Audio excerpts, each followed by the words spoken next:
మరణించిన తర్వాత మనిషి జీవితం ఏమవుతుందో తెలిపే అనేక సిద్ధాంతాలు అనేక మతాలలో ప్రాచుర్యంలో ఉన్నాయి.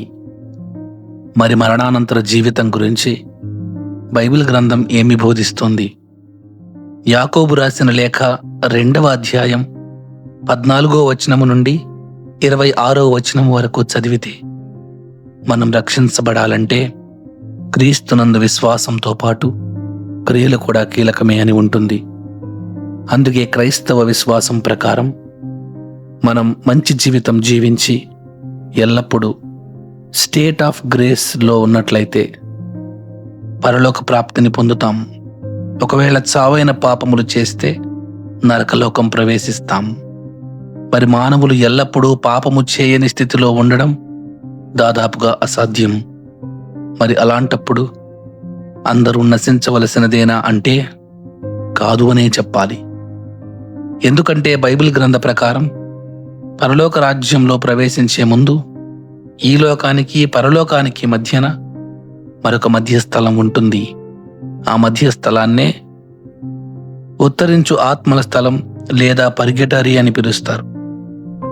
ఈ ఉత్తరించు ఆత్మల స్థలంలో ఈ జీవితంలో మనం తెలిసి తెలియక చేసిన తప్పులకు ప్రాయశ్చిత్తం చేసుకొని క్రీస్తు దయ వలన మాత్రమే మన ఆత్మలు పరిశుభ్రపరచబడి ఆ తరువాత మనం పరలోక రాజ్యంలోకి ప్రవేశించి ప్రభువుతో సహవాసంలో చిరకాలం జీవిస్తాము అనేది మన కథోలిక విశ్వాసము.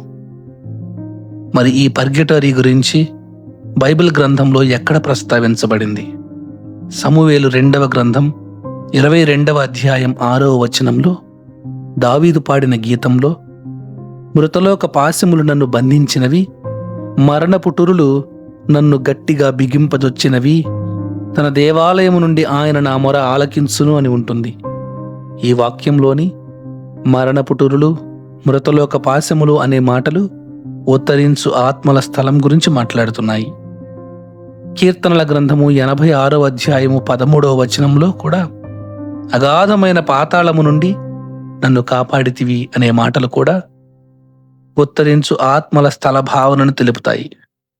అలాగే కీర్తనల గ్రంథం 116వ అధ్యాయం 3వ వచనంలోను, అపోస్తుల కార్యములు 2వ అధ్యాయం 27వ వచనం నుండి 31వ వచనం వరకును, సీరాకు గ్రంథము 7వ అధ్యాయం 33వ వచనంలోను ఉత్తరించు ఆత్మల స్థలం అనే భావం వచ్చేలాగా వాక్యాలు ఉంటాయి. మక్కబీయుల 2వ గ్రంథం 12వ అధ్యాయం 29వ వచనము నుండి 42వ వచనం వరకు చదివితే మరీ ముఖ్యముగా 42వ వచనంలో మరణించిన వారి కొరకు ప్రార్థించే సాంప్రదాయం మనం గమనించవచ్చు. మరణించిన వారి కొరకు ఒక బలి అర్పించడాన్ని మనం చూడవచ్చు. ఆ బలిని ఎక్స్పియేటరీ సాక్రిఫైస్ అంటారు. మరణించిన వారు పరలోకంలో ప్రవేశిస్తే ఈ ఎక్స్పియేటరీ సాక్రిఫైస్ అవసరం లేదు కదా. మరణించిన వారు నేరుగా నరకలోకానికి వెళ్తే ఈ ఎక్స్పియేటరీ సాక్రిఫైస్ చేసిన ఉపయోగం లేదు కదా. కాబట్టి ఖచ్చితంగా ఈ రెండు కాని మధ్యస్థలం ఒకటి ఉంది. దానికి పేరే ఉత్తరించు ఆత్మల స్థలం లేదా పర్గెటరీ అని బైబిల్ బోధిస్తుంది. పేతురు రాసిన మొదటి లేఖ 3వ అధ్యాయం 19వ వచనంలో చెరయందున్న ఆత్మల యొద్దకు వెళ్ళి ఆత్మరూపమున ఆయన వారికి బోధించెను అనే మాట చూడవచ్చు. ఈ చెర అనే మాటనే పర్గెటరీగా చెప్పవచ్చు. పౌలు గారు కొరింథీయులకు రాసిన మొదటి లేఖ 3వ అధ్యాయంలో 13వ వచనం నుండి 15వ వచనం వరకు చదివితే ఒక్కొక్కని పనితనమును క్రీస్తు దినము బహిరంగపరచును, తీర్పు దినమునకు ముందు మనం అగ్నిలో పరీక్షించబడతాం అని తెలుపుతుంది. అలాగే మత్తయి సువార్త 5వ అధ్యాయం 26వ వచనంలో కూడా తీర్పు దినమున చివరి నాణెం చెల్లించే వరకు నీవు చెరసాలలోనే ఉందువు అనే మాట ద్వారా ఉత్తరించు ఆత్మల స్థలం గురించి స్వయంగా క్రీస్తు ప్రభువే మాట్లాడినట్లుగా మనం గమనించవచ్చు. కథోలికులుగా మనం చేయవలసినదేమిటి? ముందుగా ఉత్తరించు ఆత్మల స్థలం గురించి మనం అవగాహన చేసుకోవాలి.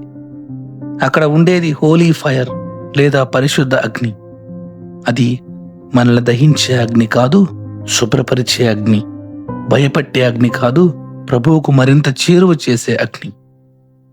ఇంకా ఈ ఉత్తరించు ఆత్మల స్థలాన్ని సెకండ్ ఛాన్స్ లేదా రెండవ అవకాశంగా భావింపరాదు. ఇంకా పాపములో పడిన ప్రతిసారి పాప సంకీర్తనం అనే దివ్య సంస్కారం ద్వారా సాధ్యమైనంత వరకు స్టేట్ ఆఫ్ గ్రేస్లో ఉండడానికి ప్రయత్నించాలి. ఇంకా మరణించిన మన పూర్వీకుల ఆత్మల నిత్య విశ్రాంతి కొరకు దివ్యబలి పూజలు సమర్పించి, అదే దివ్యబలి పూజలో కుటుంబంతో సహా మనం పాల్గొని వారి ఆత్మ నిత్య విశ్రాంతి కొరకు ప్రార్థించాలి. పునీత పాద్రే పియో గారి జీవితంలో నుండి ఒక సంఘటన. ఒకరోజు రాత్రి వేళ పునీత పాద్రే పియో గారు ప్రార్థించు సమయంలో ఉత్తరించు ఆత్మల స్థలంలోని ఒక ఆత్మ ఆయనతో మాట్లాడింది. తన కోసం దివ్య బలి పూజ సమర్పించమని ఆయన్ను కోరింది.